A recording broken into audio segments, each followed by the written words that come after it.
Okay, in the last video we started to look at simplifying stuff with our distributive property, and we also saw in the example on the previous page here that there are some things that we're not able to simplify at all.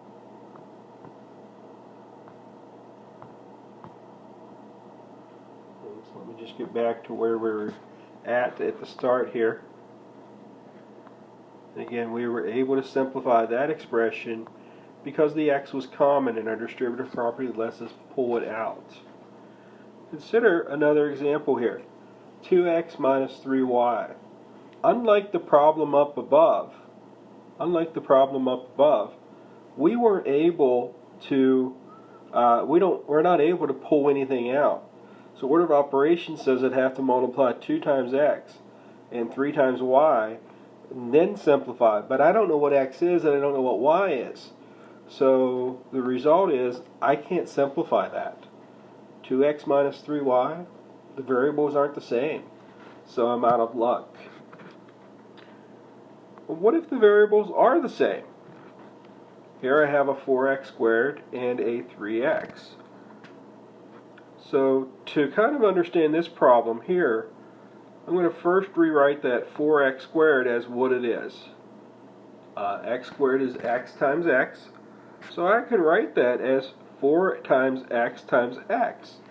And then like we did in the problem up above, we realize that there's an x in both of them. So I can pull that out. Unfortunately now the stuff that's left over, unlike the 5 and the 8 above, which I could put together, we already know a variable and a number, add it to a number, you can't do anything with that.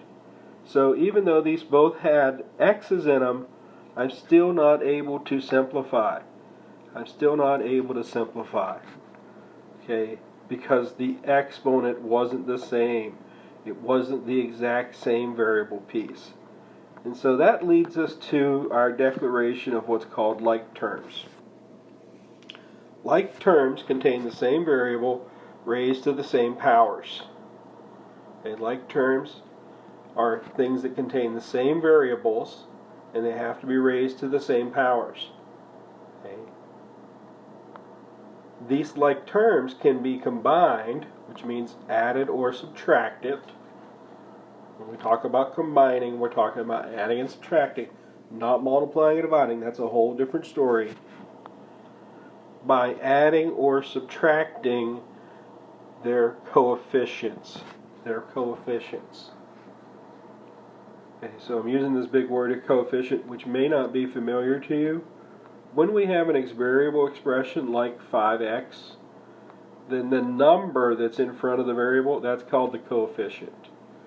So when we talk about adding or subtracting their coefficients, we're talking about adding or subtracting the numbers in front of the variables. So let's see this idea of like terms in action.